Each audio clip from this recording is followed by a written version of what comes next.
spesial sudah ada di hadapan saya ini. Ibu Siti Fadila Supari. Assalamualaikum Bu. Waalaikumsalam warahmatullahi wabarakatuh. Nah, apa kabar Bu? Insya Allah baik-baik saja. Nah ini pastinya ya, sebelum kita ngobrol dengan Bu Siti Fadila Supari, mantan Menteri Kesehatan tahun 2004 ya? Betul. Sampai 2009. Nah ini sebelum kita ngobrol, jangan lupa ya subscribe dan komen nanti di YouTube channel Realita TV, juga di YouTube channelnya Bu Siti Fadila Supari. Luar biasa Bu Siti Fadila ini YouTuber yang juga. Dari menteri menjadi YouTuber. Dari menteri menjadi YouTuber, luar biasa. Ya, nah ini yang YouTuber katanya pernah di take down, ini gimana Bu ya? Kemarin itu sempat di take down ya? Kan mungkin YouTube mempunyai aturan-aturan tertentu yang kebetulan tidak berkenan dengan uploadan kita, yang sebetulnya saya juga heran. Misalkan mencuci hidung itu di take down, mencuci hidung mengusir virus di take down. Padahal itu mencuci hidung sekarang di rumah sakit dilakukan loh. Nah, kemudian yang satunya lagi tentang Prof. Nidom ya, Prof. Nidom itu kan berbicara tentang vaksin, tentang apa ya, aku nggak tahu kriteria. Mereka hanya mengatakan melanggar komunitas, aturan komunitas biasanya. Kan, ya yang berkuasa selalu menang. Ada berapa video yang di take down itu? Ada 2. Yang terakhir ini video yang sebetulnya sudah di private. Ya? Di private. Di take down juga. Padahal di aturannya nggak boleh kalau sudah di private. Sebetulnya mereka tidak boleh men-take down. Luar biasa. Tapi ya itu yang namanya. Sudah di private masih di take down juga. Iya. Jadi padahal mau buat file maksudnya Bu Siti ya, sudah di private kan gitu ya. Tapi tetap hilang akhirnya itu ya. Iya. Mudah-mudahan yang itu hilang, yang di take down hilang. Jadi cepat buruan nonton ya daripada nanti ini mudah-mudahan nggak di take down-nya. Iya.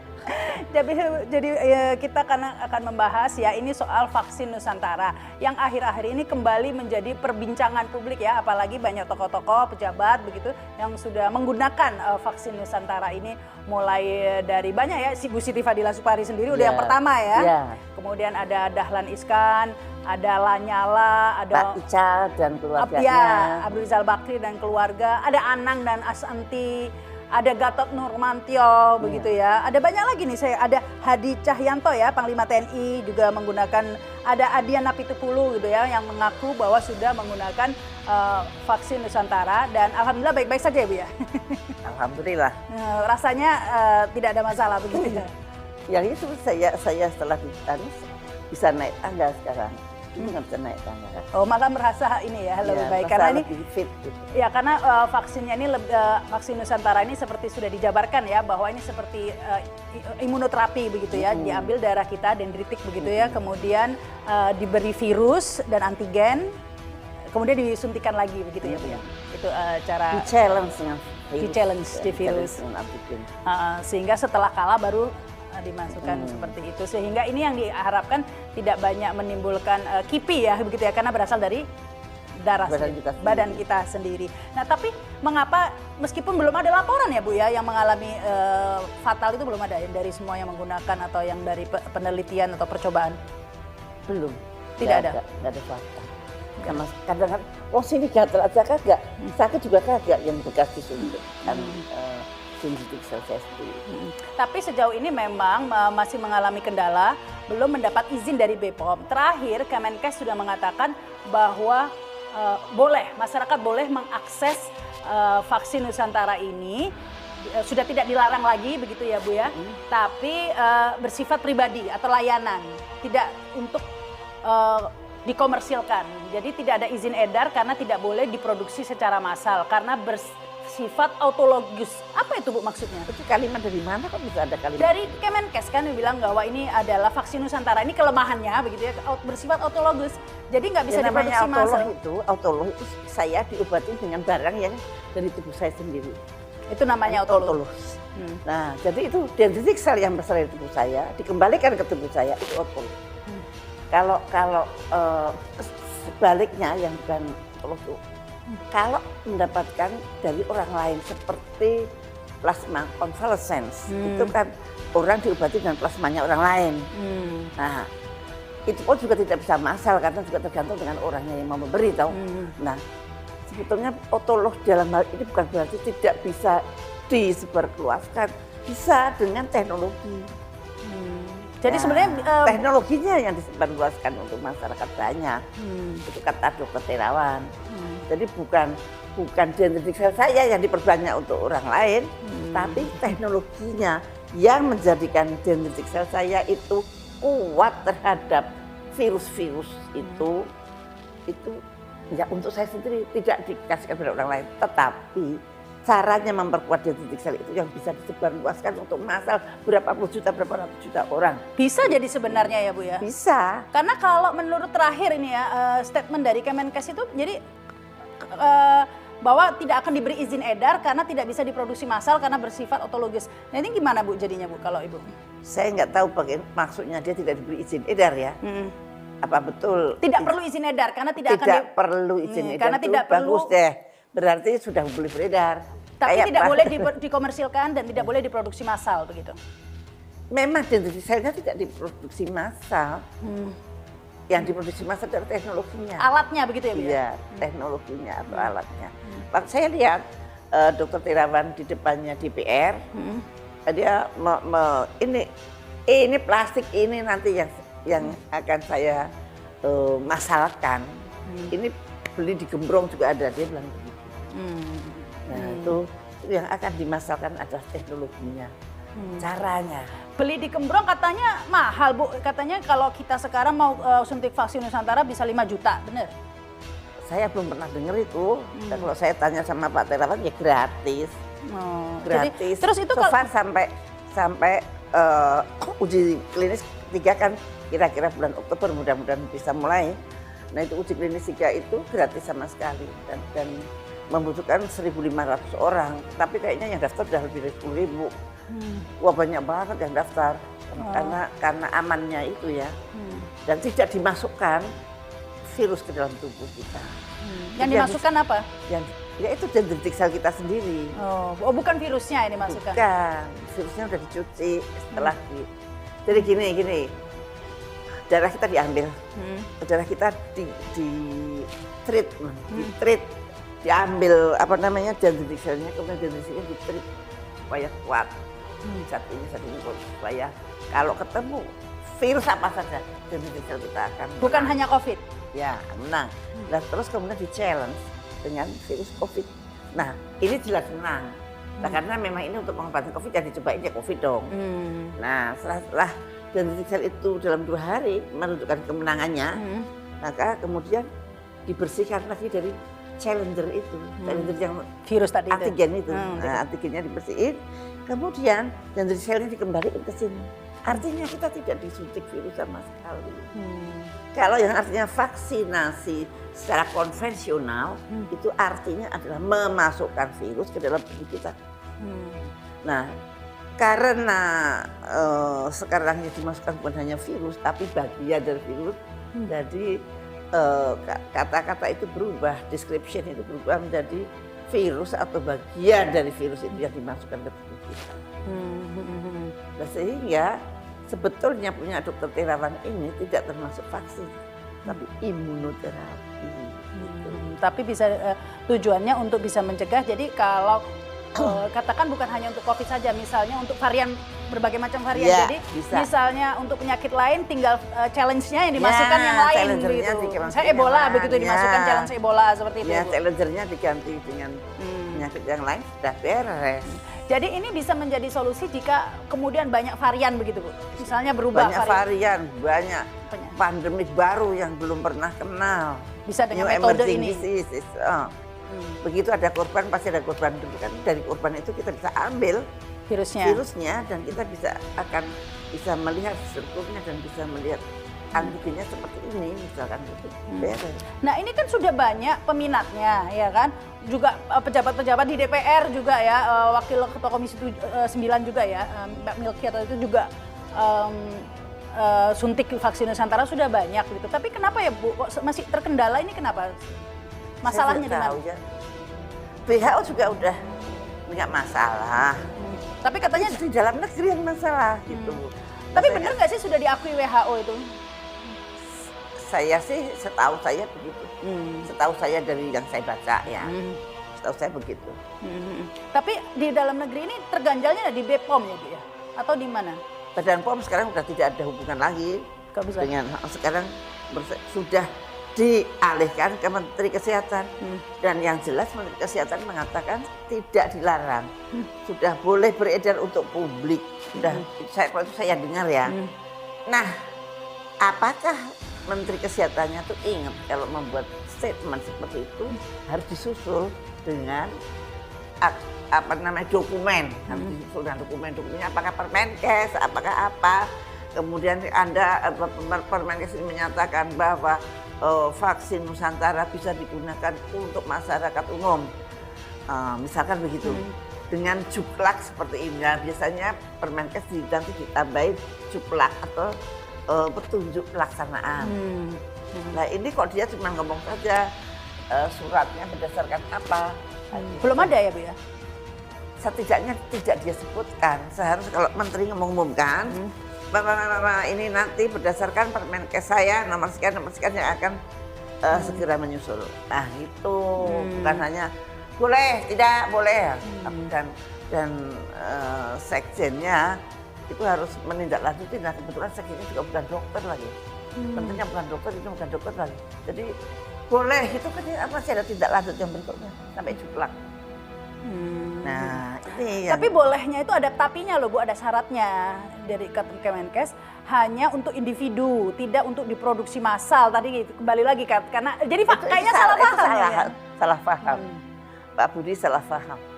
Padahal bisa. Tidak terlalu mengerti apa artinya otolog. Gitu.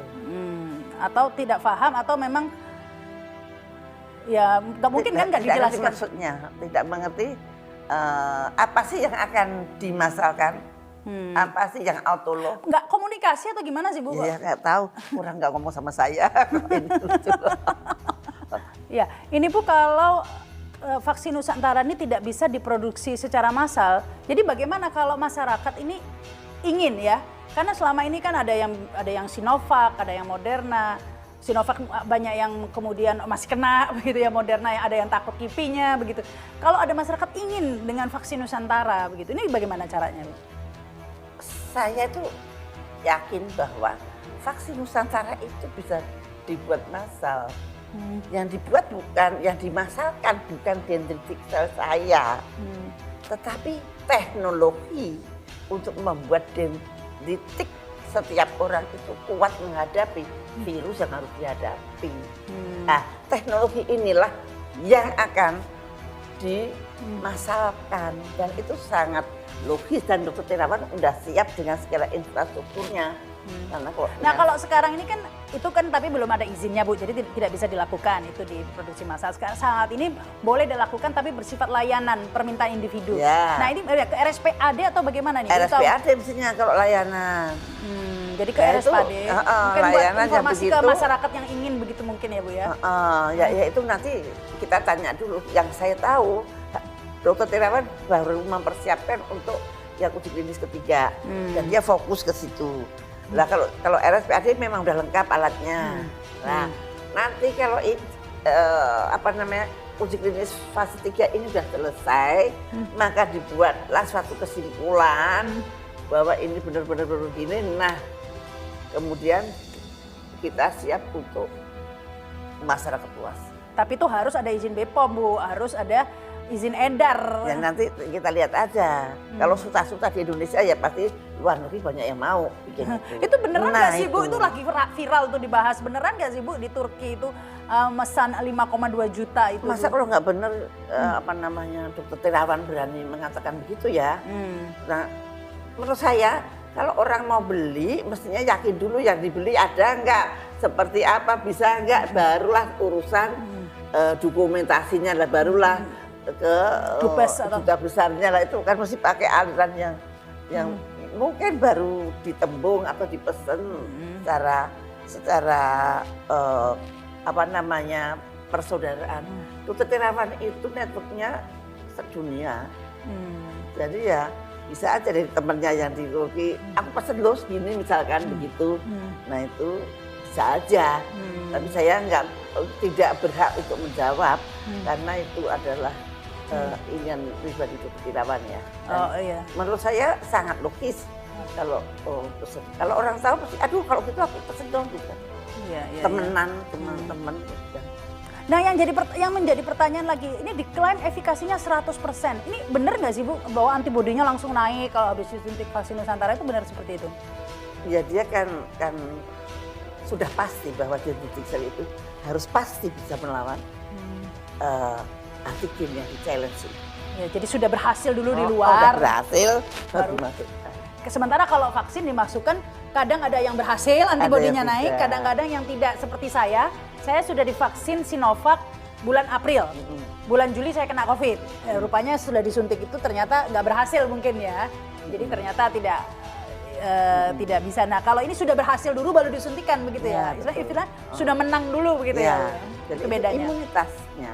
Jadi itu kalau ngukur bukan seperti ngukur antibodi, tapi mengukurnya adalah imunitas selulernya. Yang punya alat juga baru Dr. Tirawan lagi, baru di RSPA dia pakai ELISpot. Oh jadi bisa diukur imunitasnya? Bukan pakai cara mengukur antibodi.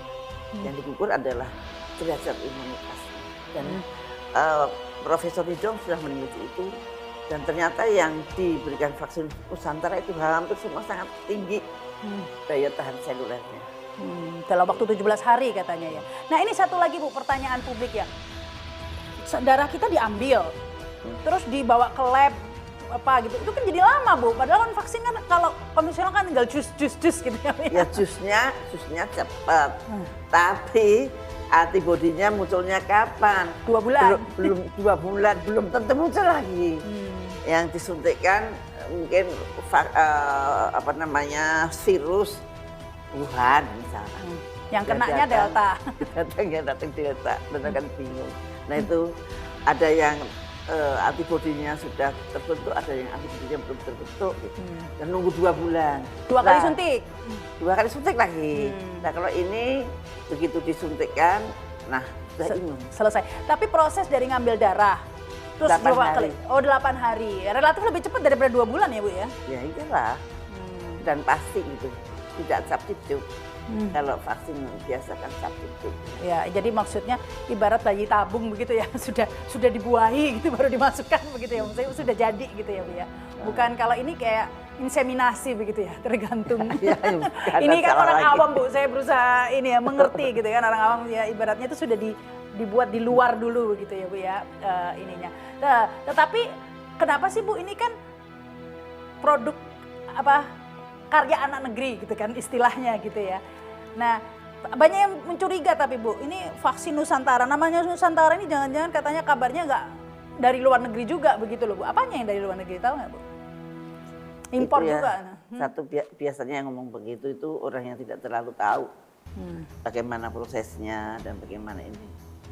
Ya memang kali ini pada waktu saya disuntik itu, saya kan serius ya tanya sama Pak Tirawan. Dan memang challengernya dari luar dong, kita kan belum bisa membuat itu siap. Oh virusnya itu challengernya itu, virusnya itu dari luar. Tapi teknologinya, alatnya dari itu kita semua. Mungkin treatmentnya juga masih dari luar. Itu oke, nggak apa-apa. Itu tetap bisa menjadi milik tapi kita. nanti yang diproduksi massa adalah teknologinya, alatnya begitu ya. Tapi memang challengernya itu dari luar dan treatmentnya mungkin juga dari luar. Jadi seperti itu ya, biar jelas gitu ya. Nanti kan ada wah ini bener ya. Tapi mungkin publik nggak seberapa ini ya peduli. Yang penting itu efektif tidak gitu. Katanya efikasinya 100%. Tentunya ini banyak yang berharap juga ya Bu ya, 100%. Tetapi kan sekarang ini banyak vaksin Bu, ada Sinovac, ada Moderna, ada Pfizer. Ketika Sinovac dulu sempat ngelonjak begitu. Sekarang Moderna, Pfizer turun. Apa ini artinya Moderna, Pfizer ini lebih mujarab begitu, lebih ampuh? Itu penelitian, ya benar. Dan mereka mengklaim kalau efikasinya memang tinggi. Moderna itu dengan Delta tetap 90 di atas. Tapi Pfizer dengan AstraZeneca dengan Delta agak turun menjadi 70 kalau nggak salah. Tapi Moderna masih tetap tinggi. Tapi semua adalah klaim-klaimnya beliau-beliau yang punya gitu. Biasanya perusahaannya yang mengklaim begitu. Jadi apakah you percaya, boleh tidak. Tapi buktinya turun loh Bu sekarang ini kan kasusnya. Nah, apakah karena efikasinya atau karena hal yang lain? Turunnya tadi ini ya, tadi ini, nah tetapi tidak ada penelitian satupun. Jadi walaupun sekarang kita bersyukur alhamdulillah bahwa sekarang pasien-pasien COVID itu turun dengan drastis dan bermakna. Tetapi kenapa kok bisa turun? Nah, belum tahu. ini misteri loh Bu, saya ngelihatnya ya Bu ya. Jadi sekarang kenapa begini? Kok bisa naik tiba-tiba naik? Tiba-tiba seperti di India, tiba-tiba naik, langsung tiba-tiba turun Bu. Ya ada ivermectin segala macam turun. Sekarang naik lagi tinggi lagi. Jadi apa sih kok bisa drastis begitu naik turunnya gini? Ya itu yang sulit untuk dijawab karena kalau pandemik ini pandemik biasa, biasanya bisa diurut gitu. Diurut ini nggak zigzag gitu ya? Nggak sudah sakar PDW gitu. Nah itu ya makanya kita harus siap. Saya yakin bahwa pada suatu saat serangan itu akan datang lagi dan kita harus siap. Siapnya bagaimana? Kita sendiri harus imun terhadap segala penyakit. Nah menurut saya vaksin Nusantara itu solusinya.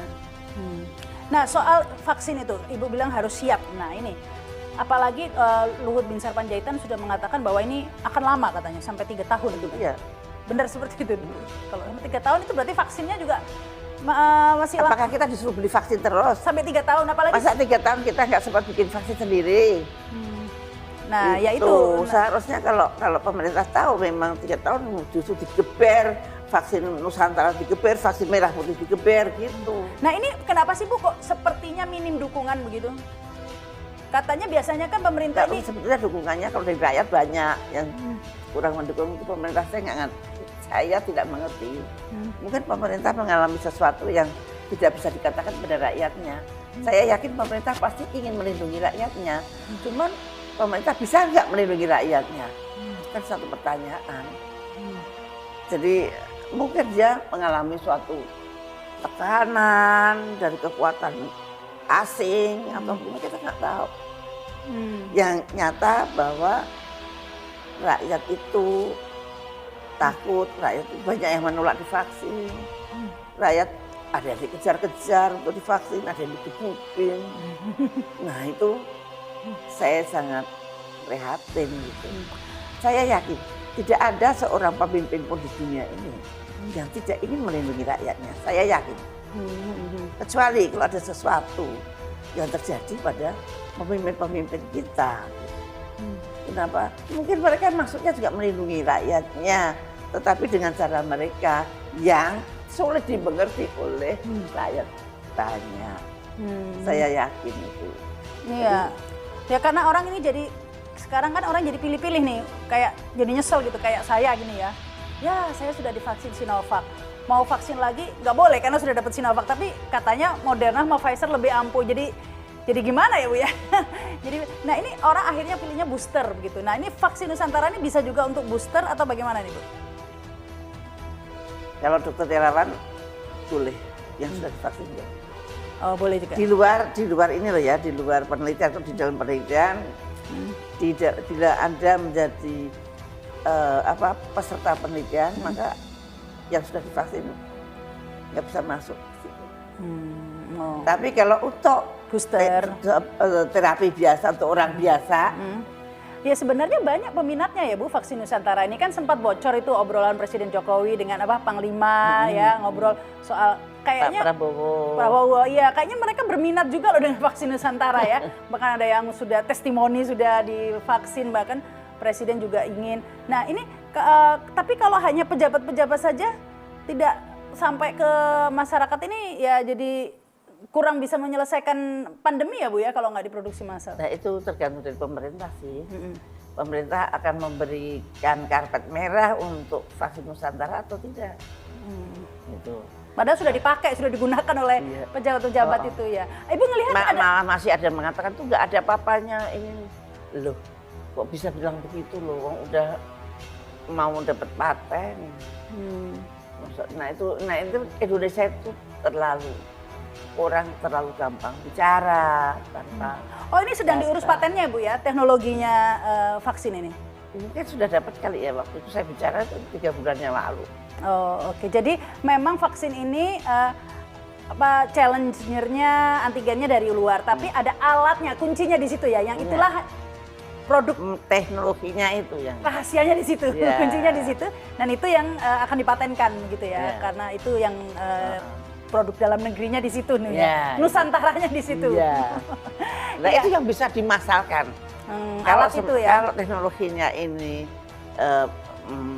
misalkan seperti apa itu, kita bikin ini banyak teknologinya, misalkan berupa kayak apa ya, alat apa? Kayak kue gitu, kue ya, kuenya itu bikin beratus-ratus juta juga bisa dibagiin sama orang.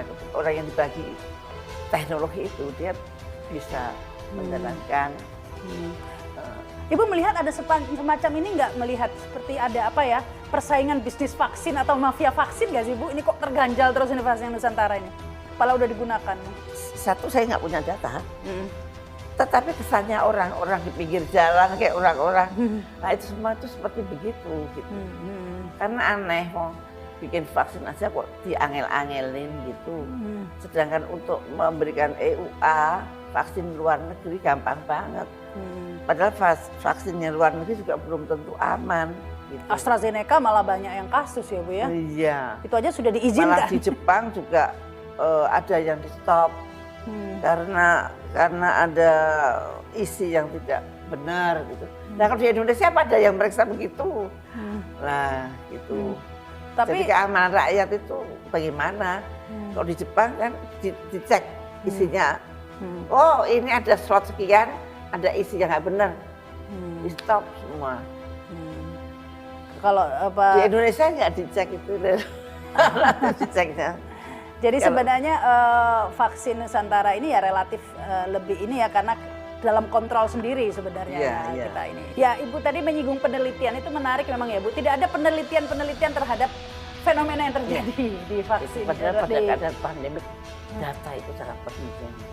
Kenapa naik, kenapa turun? Nah ya itu kenapa bisa? Kenapa yang divaksin Sinovac ini sehat semua, yang divaksin ini pada sakit semua, yang diberikan vaksinnya itu begitu, nggak ada data. Sebenarnya jawabannya ada, tapi baru asumsi ya. Misalnya kenapa sekarang ini kok turunnya drastis, dari kemarin melonjak gila-gilaan begitu ya, kemudian turun drastis, katanya karena PPKM Bu, karena kan kita di PPKM gitu. Jawabannya itu. PPKM dulu melompat juga PPKM. Dan ya PPKM-nya apakah benar murni karena PPKM juga belum ada? Nggak ada. Karena memang benar-benar drastis turunnya itu sekarang. namanya asumsi. Ya seperti itu. Dan juga seberapa untuk menilai vaksin. Kalau memang misalkan virusnya itu cuma meledak dalam jumlah segitu doang, gimana? Bukan PPKM dong. Nggak usah PPKM juga udah habis. Tiba-tiba ada terjadi ledakan seperti itu, ledakan Delta. Jumlahnya berapa ratus juta virus misalkan. Tapi yang kena cuma segitu. Ya cuman itu doang, nggak ada lagi. Ya setelah itu habis ya habis. Karena waktu itu terjadi juga di Singapura, di Amerika, di Wuhan. Satunya lagi di mana, di Swedia, di Hungaria atau di mana ya? Di Chili. Chili. Jadi yang sudah divaksin dengan korban yang sudah divaksin dan korban itu nggak ada hubungan gitu. Karena di Amerika sudah divaksin itu hampir 60%. Kalau di Singapura itu 80%. Itu tetap juga terjadi ledakan Delta itu loh. Ledakan Delta itu hanya bukan hanya India sama Indonesia. Selain India, Indonesia dalam waktu yang sangat dekat. Singapura, Amerika. Ada hubungannya dengan vaksin? Bagaimana Anda bisa memutuskan itu karena PPKM gitu. PPKM dengan Indonesia. Si Singapura yang PPKM-nya ketat banget aja meledak. Jadi sekarang ini kita nggak tahu ya, mungkin kita bersyukur aja, untung kali ya. Bersyukur aja sekarang angkanya turun begitu aja ya. Cuman kita harus bisa, apakah ini keberhasilan? Apakah ini keberuntungan? menurut saya keberuntungan. Karena kalau berhasil kita harus bisa mengatakan setelah ini mengakibatkan ini begini, buktinya ini. Nah kalau keberuntungan ini kan ketir-ketir Bu, kalau nanti kan cup-cup ya istilahnya. Cap-cup jadinya. Cap-cup itu makanya satu-satunya jalan ya kita harus memperkuat diri kita. Jangan menggantungkan nasib pada siapapun termasuk terhadap pemerintah. Termasuk juga terhadap vaksin impor ya Bu ya. Karena kalau misalnya saya bayangin gini Bu, kalau meledak dalam jumlah yang besar, terus terhadap vaksin ya usah impor, terhadap vaksin. Tubuh kita harus mampu membina, mampu mewujudkan imunitas yang setinggi-tinggi mungkin sehingga tidak akan sakit oleh virus apa. Maka pemerintah sebetulnya wajib membuat rakyat buka semua tempat-tempat ibadah, bikinlah rakyat mempunyai harapan. Harapan untuk bisa berdagang kembali, harapan untuk bisa mencari duit kembali, harapan untuk apapun sudah. Jangan ditakut-takutin. Tetapi pemerintah juga harus menjaga, kita juga harus menjaga apa yang mau pemerintah, misalkan disiplin dengan prokes. Jangan enak-enak terus tidak karena sudah divaksin nggak mau pakai masker. Nah itu jangan begitu. Dan sebetulnya kita tidak bisa bekerja sendiri. Pemerintah tidak bisa bekerja sendiri untuk menghadapi pandemi yang akan datang. Rakyat juga tidak bisa sendiri melindungi dirinya sendiri. Walaupun kita berusaha melindungi diri kita sendiri. Tapi kerjasama pemerintah dengan rakyat harus sinkron, harus matching. Kalau pemerintah membuat kebijakan juga memikirkan apakah kebijakan saya ini menyiksa rakyat apa tidak. Kebijakan saya ini menyusahkan rakyatku apa tidak. Carilah kebijakan yang juga membuat rakyat happy dan menangkal penyakit. Yaitu memang membutuhkan pemikiran, membutuhkan perenungan dan betul-betul membutuhkan suatu hal yang tidak bisnis as usual kayak sekarang. Kalau sekarang kan apa yang kita kerjakan sekarang ini sudah ditulis pada tahun 2019 tanpa melihat suatu keadaan. Padahal sebetulnya kebijakan itu harus oke itu untuk jaga-jaga. Tapi begitu running ada pandemik, kita harus melihat lapangan. Lapangannya seperti apa, kebijakan saya seperti apa. Bagaimana kebijakan saya agar rakyat tidak menderita. Iya, tapi kembali lagi Bu ke masalah harapan tadi. Ini harapan ini sebentar. Kemudian kedua, harus hidup sehat, harus tidur cukup, olahraga yang cukup, kemudian makanan-makanan yang cukup. Pemerintah memberikan suplemen-suplemen yang terbukti sudah ada gunanya. Nah kemudian orang komorbid itu kan sering jadi korban. Komorbid atau orang-orang yang mempunyai risk factor yang tinggi untuk terkena infeksi virus, diopeni. Caranya ngopeni, orang-orang yang punya komorbid ini, ayo sana puskesmas. Saya gratiskan. Saya beri obat-obatan gratis. Tapi kendalikan komorbid Anda. Sehingga itu mengurangi angka kematian ketika badai penyakit itu datang. Kembali ke masalah vaksin ini ya Bu ya kan tadi happiness kata harapan. Iya. Ya, tadi itu harapan tadi itu loh. Vaksin Nusantara ini bisa jadi harapan nih orang-orang berharap ketika putus asa udah kena Sinovac masih kena COVID begitu. Nah, orang kemudian adalah namanya vaksin Nusantara yang dikatakan buat komorbid juga aman begitu ya Bu katanya. Kemudian harapannya orang jangan-jangan ini juga bisa apalagi ini produk dalam negeri halal katanya begitu ya Bu. Tapi seandainya ini Bu, seandainya terus nggak dapat izin bagaimana nih Bu? Nggak dapat izin edar dan tetap kita harus menggunakan yang ada ini. Ya nggak bisa kalau nggak dapat izin. Ya nggak bisa. Kita kan hidup di suatu negara yang ada aturannya, di mana kita harus tunduk pada aturan negara. Ya mudah-mudahan pembuat kebijakan itu nuraninya dihidupkan, mudah-mudahan diberikan petunjuk oleh Allah untuk berbuat sebijaksana mungkin untuk melindungi rakyatnya. Meskipun saat ini belum diizinkan, tapi sudah tidak dilarang, gitu ya. Nah, pasti sudah yang penting tidak dilarang. Tinggal kita kejar Pak Budi mana suratnya mana, tanda tangan Pak Budi bahwa itu tidak dilarang dan boleh untuk publik. Tolong Ya, publik, tapi apa Permenkes, Juklak, Juknis, nah itu harus lengkap. Kalau ada itu aman.